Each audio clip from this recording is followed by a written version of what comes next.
मुख्यमंत्री भजनलाल शर्मा का आज का प्रस्तावित कार्यक्रम आज सुबह 10:30 बजे से रात्रि तक संवाद कार्यक्रम मुख्यमंत्री भजनलाल शर्मा का रहने वाला है। अजमेर, ब्यावर, भीलवाड़ा, नागौर, डीडवाना, कुचामन, दौसा, टोंक, श्रीगंगानगर, हनुमानगढ़, चूरू, बीकानेर, भरतपुर, डीग, धौलपुर, करौली, सवाई माधोपुर, अलवर, खेरतल, तिजारा और बहरोड जिलों के विधायकों एवं प्रत्याशियों के साथ बैठक आज मुख्यमंत्री भजनलाल शर्मा की होगी और बैठक में जिलेवार मंथन करेंगे मुख्यमंत्री भजनलाल शर्मा। तो मुख्यमंत्री भजनलाल शर्मा का प्रस्तावित कार्यक्रम आज सुबह 10:30 बजे से तक रात्रि तक उनका संवाद कार्यक्रम रहने वाला है।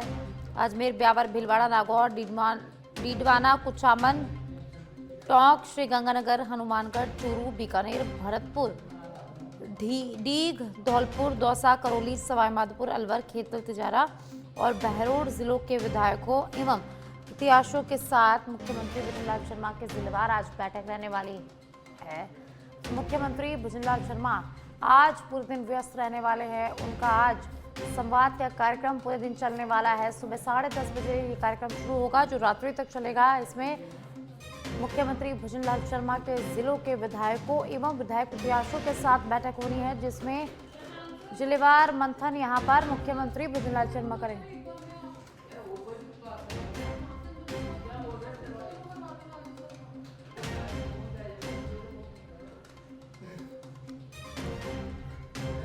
मुख्यमंत्री भजनलाल शर्मा 10:30 बजे से उनका कार्यक्रम जो है वो शुरू होने वाला है। आज पूरे दिन व्यस्त मुख्यमंत्री भजनलाल शर्मा रहने वाले हैं। सुबह से ही उनका आज संवाद कार्यक्रम जो है वो रहने वाला है। जिलों के विधायकों और प्रत्याशियों के साथ बैठक होगी और बैठक में जिलेवार मंथन मुख्यमंत्री भजनलाल शर्मा यहां पर करने वाले हैं।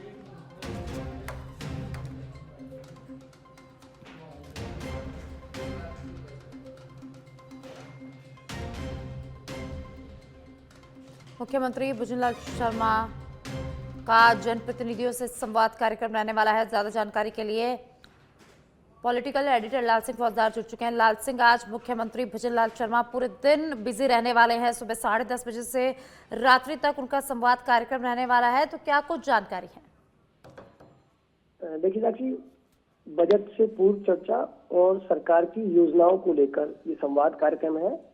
जिलेवार हर विधानसभा के प्रतिनिधियों से चर्चा होगी। विधायक या विधायक प्रत्याशी से संवाद किया जाएगा।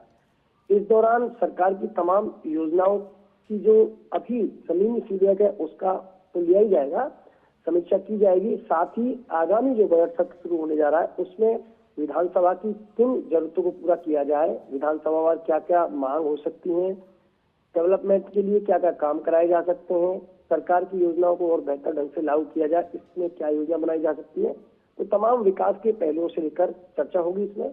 और आज ये संवाद साक्षी चलेगा 10:30 बजे से रात तक चलेगा, क्योंकि आज नागौर, अजमेर है, ब्यावर, भीलवाड़ा, नागौर, डीडवाना, कुचामन, टोंक, श्रीगंगानगर, हनुमानगढ़, चूरू, बीकानेर, भरतपुर, डीग, धौलपुर, दौसा, करौली, सवाई माधोपुर, अलवर, खेरतल, तिजारा, इन जिलों में आने वाली सभी विधानसभा के प्रत्याशियों और विधायकों से चर्चा होगी। तो स्वाभाविक है लंबी ये समय तक चलने वाली है, देर रात तक ये संवाद चलने वाले हैं।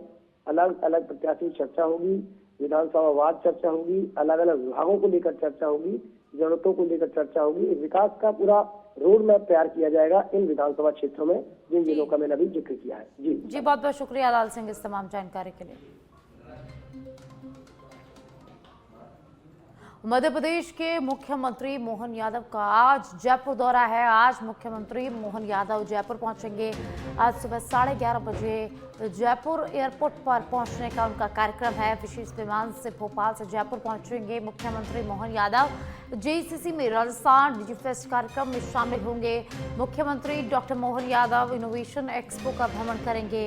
मध्य प्रदेश पवेलियन का दौरा कर स्टार्टअप्स, इनोवेटर्स एवं उद्योग प्रतिनिधियों से संवाद मुख्यमंत्री मोहन यादव यहां पर करने वाले हैं। मध्य प्रदेश में रणनीतिक निवेश के अवसरों पर दीर्घकालिक सहयोग की संभावनाओं पर भी यहां पर चर्चा करेंगे मुख्यमंत्री डॉक्टर मोहन यादव। तो मध्य प्रदेश के मुख्यमंत्री डॉक्टर मोहन यादव का आज जयपुर दौरा है। वे आज जयपुर पहुंचेंगे।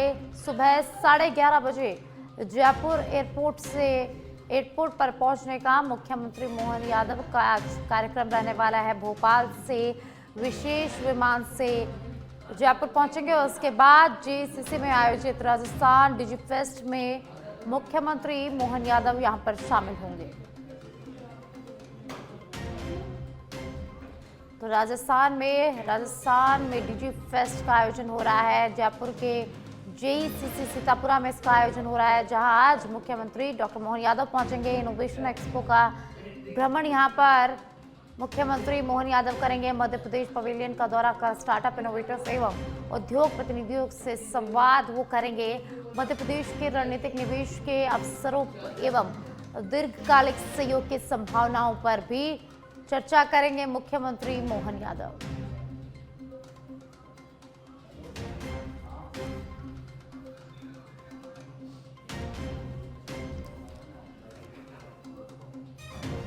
तो मध्य प्रदेश के मुख्यमंत्री डॉक्टर मोहन यादव का आज जयपुर आने का कार्यक्रम प्रस्तावित है।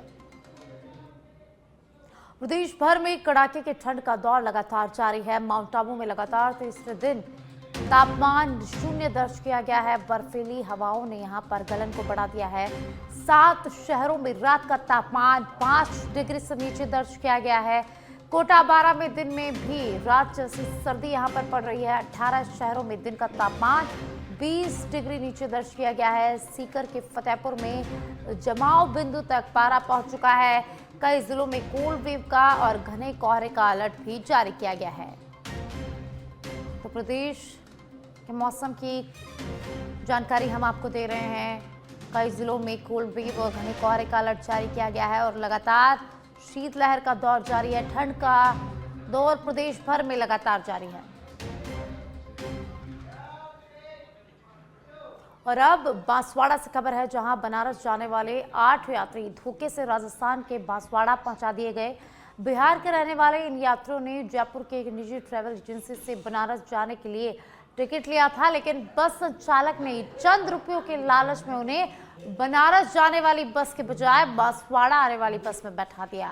वहीं सफर के दौरान यात्रियों को जब गलत दिशा में जाने का आभास हुआ तो उन्होंने बस स्टाफ से आपत्ति जताई, लेकिन उनकी बात अनसुनी यहां पर कर दी गई और उन्हें बांसवाड़ा में उतार दिया गया।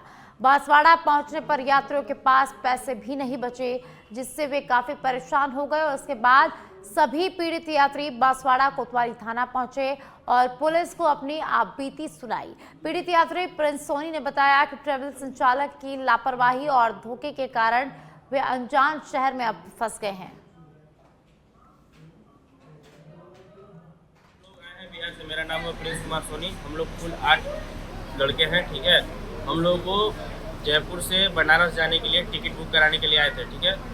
ट्रेन नहीं मिल रहा था, ट्रेन उस दिन सारे ट्रेन कैंसिल थे, तो हम लोग बोले चलो भाई बस से चले जाते हैं। हम लोग घर पे कॉल किए, बोले कि मम्मी हम लोग को बस से आना पड़ेगा, कुछ पैसे डालो। मम्मी पैसे डाली, हम लोग गए जैन पार्श्वनाथ ट्रेवल्स के पास। उसके पास हम लोग जाके बोले कि हम लोगों को बनारस जाना है, बनारस जाने के लिए टिकट चाहिए। वो बोला हाँ मैं टिकट जुगाड़ करा देता हूँ आपको, क्यों नहीं।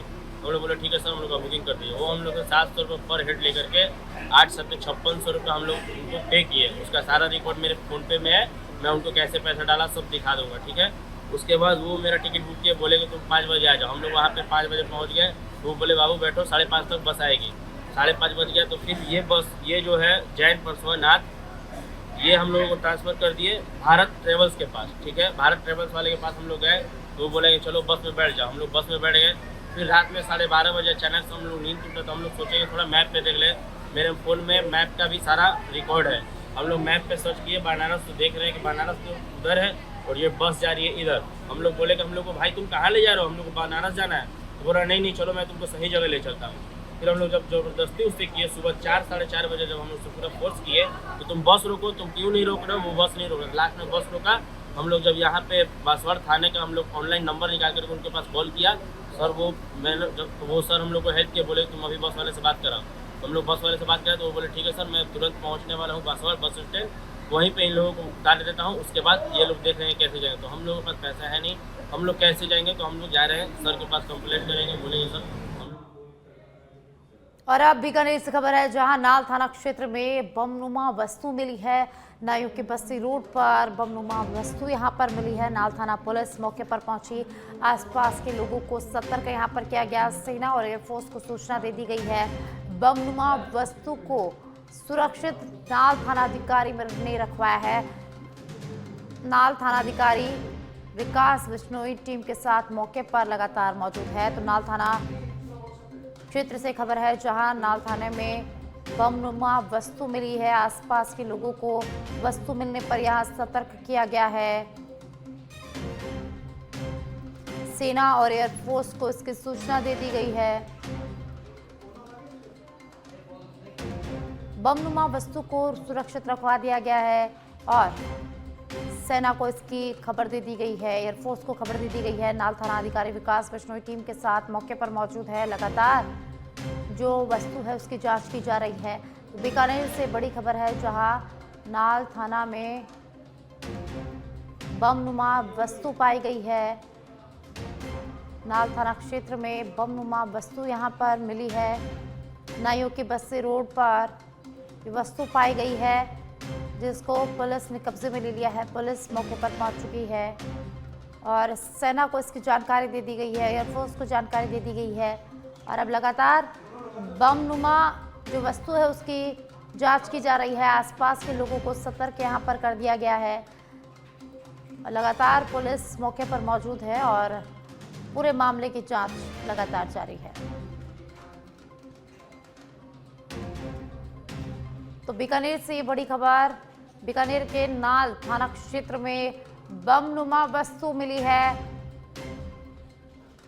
तो जैसे ही सूचना मिली, पुलिस मौके पर पहुंची। पुलिस ने बमनुमा वस्तु को सुरक्षित रखवाया है अपने कब्जे में लेकर और सेना को इसकी जानकारी दे दी गई है, एयरफोर्स को सूचना दे दी गई है और पुलिस मौके पर मौजूद है। लोगों को सतर्क रहने की अपील यहां पर की गई है। नायू की बस्ती पर रोड पर ये वस्तु पाई गई है। लगातार पुलिस पूरे मामले की जांच में जुट गई है और पुलिस जाब्ता मौके पर मौजूद है।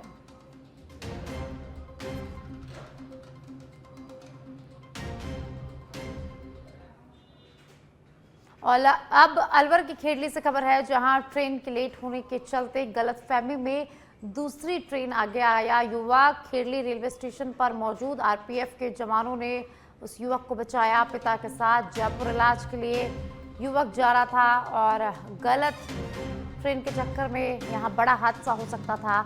इंटरसिटी ट्रेन के लेट होने के कारण स्पीड से जा रही थी अमृत भारत ट्रेन के आगे आया। आरपीएफ जवानों ने 108 की मदद से खेड़ली उपजिला अस्पताल पहुंचाया, जहां चिकित्सकों ने प्राथमिक उपचार के बाद हायर सेंटर रेफर कर दिया है। गंभीर घायल युवक दुर्गा सैनी का एक हाथ कटा, दूसरा हाथ यहां पर जख्मी बताया जा रहा है। तो अलवर की खेड़ली से खबर है, जहां बड़ा हादसा हो गया।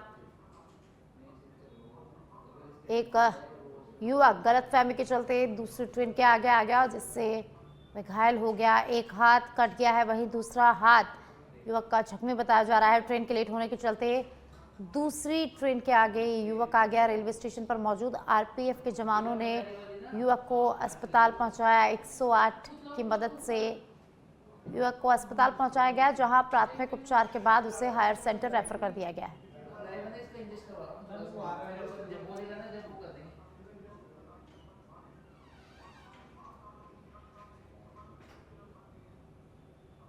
तो अलवर की खेड़ली से खबर है, जहां अलवर में हादसा हो गया। रेलवे स्टेशन पर यह हादसा हुआ है।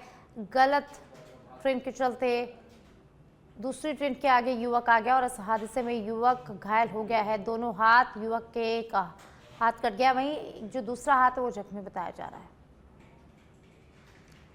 झुंझुनू में सर्दी का सितम लगातार जारी है। सर्द हवाओं के कारण गलन और ठिठुरन यहां पर बनी हुई है। बढ़ती सर्दी और ठिठुरन से बचने के लिए लोग अलाव का सहारा लेते नजर आए। लगातार चल रही शीतलहर को लेकर किसानों ने अपनी चिंता भी यहां पर जाहिर की है। वहीं किसानों का कहना है कि शीतलहर के कारण फसलों को नुकसान पहुंचने की आशंका यहां पर बढ़ गई है। वहीं ग्रामीण इलाकों में कोहरे के कारण वाहन चालकों को भी परेशानी का सामना करना पड़ रहा है। पिलानी स्थित मौसम केंद्र पर आज सुबह न्यूनतम तापमान 7 डिग्री सेल्सियस दर्ज किया गया है। मौसम विभाग ने येलो अलर्ट जारी करते हुए 8 जनवरी तक शीतलहर चलने की चेतावनी यहां पर दी है। विभाग के अनुसार आगामी दिनों में सर्दी का असर यहां पर और बढ़ सकता है। तो झुंझुनू से खबर है, जहां लगातार शीतलहर का प्रकोप जारी है। मौसम विभाग ने 8 जनवरी तक यहां पर शीतलहर की चेतावनी जारी की है। पिलानी मौसम केंद्र पर न्यूनतम तापमान 7 डिग्री दर्ज किया गया है। तो झुंझुनू में सर्दी का सितम लगातार जारी है। सर्दी से बचने के लिए लोग अलाव का सहारा यहां पर लेते नजर आ रहे हैं। और अब कांकेर से खबर है, जहां कांकेर मेला का शुभारंभ हो गया है। कांकेर का मेला नए वर्ष के पहले रविवार से प्रारंभ होकर 3 दिनों तक चलता है। इस मेले का शुभारंभ राजमहल से शुरू होता है। देवी देवताओं के पूजा अर्चना के बाद मेले का शुभारंभ यहां पर माना जाता है। मेले के शुभारंभ दिवस पर कांकेर सांसद भोजराज नाग अनोखे रूप से नजर आए। कांकेर का मेला बड़े पैमाने पर लगता है। जिला मुख्यालय का पहला मेला होने के नाते बड़ी संख्या में लोग मेले का आनंद लेने के लिए यहां पहुंचे और मेले का स्वरूप बहुत बड़ा होने के चलते व्यापार भी बड़े पैमाने पर कांकेर में होता है।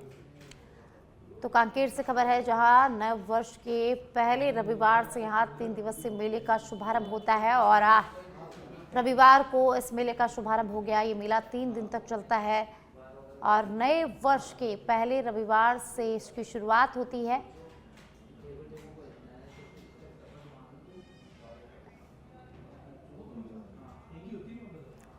भरतपुर स्थित विश्व प्रसिद्ध केवलादेव नेशनल पार्क भले ही पक्षियों के स्वर्ग के रूप में जाना जाता है, लेकिन सर्दियों के मौसम में यहाँ विशालकाय भारतीय अजगरों की मौजूदगी भी आकर्षण का बड़ा केंद्र बन जाती है।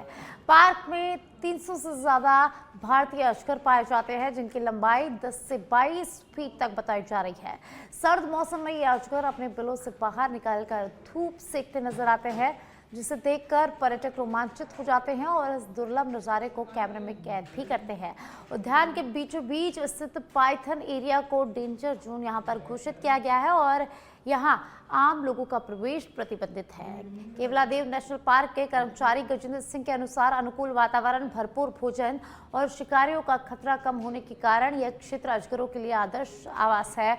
अजगर ठंडे खून वाले जीव होते हैं, इसलिए सर्दियों में सुबह 10 बजे से दोपहर 3 बजे के बीच सबसे अधिक दिखाई देते हैं और दिल्ली से आए पर्यटकों ने इसे अनोखा अनुभव बताया। वहीं भरतपुर के एक व्यक्ति का कहना है कि अजगर सबसे ज्यादा यहां पर नजर आते हैं। वहीं जिला कलेक्टर कमल चौधरी ने भी पार्क में अजगरों और प्रवासी पक्षियों की बड़ी संख्या को सर्दियों की सबसे बड़ी खासियत बताया है।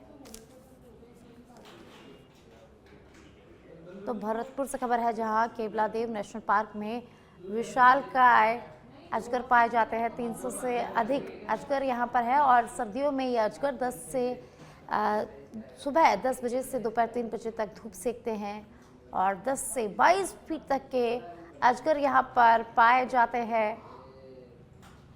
300 से अधिक अजगरों का सुरक्षित ठिकाना केवलादेव नेशनल पार्क बना हुआ है। सर्दियों में 10 से 22 फीट के जो अजगर है वो यहाँ पर पाए जाते हैं।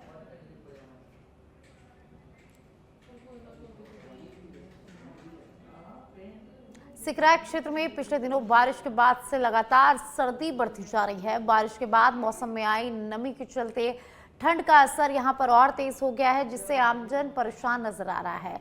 बीते कई दिनों से सिकराय में शीतलहर जैसी स्थिति यहां पर बनी हुई है। सुबह और शाम के समय कड़ाके की ठंड पड़ रही है, वहीं दिन में भी सर्दी से राहत यहां पर नहीं मिल पा रही है। सर्दी का असर सिर्फ इंसानों पर ही नहीं बल्कि पशु पक्षियों पर भी साफ दिखाई दे रहा है। खुले में रहने वाले पशु पक्षी ठंड से बचने के लिए सुरक्षित स्थानों और धूप की तलाश में यहां पर नजर आते हैं। सर्दी के साथ साथ जिले में घना कोहरा भी लोगों की परेशानी को यहां पर बढ़ा रहा है। सुबह से लेकर दोपहर तक कई इलाकों में कोहरा छाया रहता है। कोहरे के कारण सड़कों पर विजिबिलिटी बेहद कम हो जाती है, जिससे वाहन चालकों को भारी परेशानी का सामना यहां पर करना पड़ता है। तो सिकराय से खबर है, जहां सर्दी का सितम लगातार जारी है। सिकराय में कड़ाके की ठंड पड़ रही है और उसी के साथ घना कोहरा छाया रहता है। मौसम में आई नमी के चलते ठंड का असर यहाँ पर बढ़ गया है। सर्दी का आसार यहाँ पर असर सिर्फ इंसानों पर ही नहीं बल्कि पशु पक्षियों पर भी साफ दिखाई दे रहा है। वहीं विजिबिलिटी कम होने के कारण वाहन चालकों को यहाँ पर भारी परेशानी का सामना करना पड़ रहा है।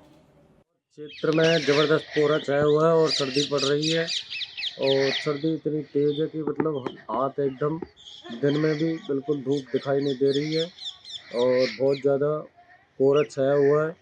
अभी बारिश हुई थी, इसके बाद में इतनी ज़बरदस्त ठंड है कि मतलब हार्ड कांपने वाली सर्दी है क्षेत्र में। इससे छोटे बच्चों की कल से स्कूल शुरू हो रही है, छुट्टी ख़त्म होने वाली है और सर्दी तो अब पड़ने लगी है। टीकाराम मीणा, नारकोर्रा। बहुत क्षेत्र में हाँ, मौसम में लगातार ठंड का असर जारी है। सर्दी यहाँ पर लगातार पड़ रही है और उसी के साथ घना कोहरा भी लगातार छाया हुआ है जिससे वाहन चालकों को परेशानी का सामना करना पड़ रहा है। वही जनजीवन इस ठंड के कारण पूरी तरह से यहाँ पर प्रभावित हुआ है। लोग सर्दी से बचने के लिए अलाव का सहारा यहाँ पर लेते नजर आ रहे हैं। गर्म कपड़ों में यहाँ पर जो लोग हैं वो ठंड से बचाव कर रहे हैं।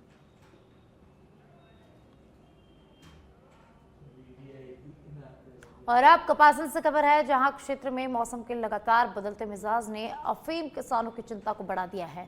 तापमान में हो रहे उतार चढ़ाव के कारण अफीम की फसल में काली मस्सी और मोयला रोग पनपने लगा है जिससे उत्पादन और गुणवत्ता दोनों पर प्रतिकूल असर पड़ने की आशंका है। कपासन क्षेत्र में अफीम खेती किसानों के लिए केवल आजीविका नहीं बल्कि भावनाओं से जुड़ी मेहनत है। किसान फसल की देखभाल बच्चों की तरह करता है। रात दिन खेत की मेड़ पर डेरा डालना, पशुओं से बचाव के लिए तारबंदी और पक्षियों से सुरक्षा के लिए जाल लगाना यहाँ आम बात है। इस संबंध में उप निदेशक उद्यान डॉक्टर शंकर लाल जाट ने किसानों को सचेत करते हुए कहा है कि अफीम फसल में काली मस्सी और मोयला के नियंत्रण के लिए दवाओं का उपयोग केवल कृषि विभाग के निर्देशानुसार ही करें। अधिकृत दवाओं से दूरी बनाए रखें क्योंकि इससे फसल और उसकी गुणवत्ता दोनों को गंभीर नुकसान हो सकता है।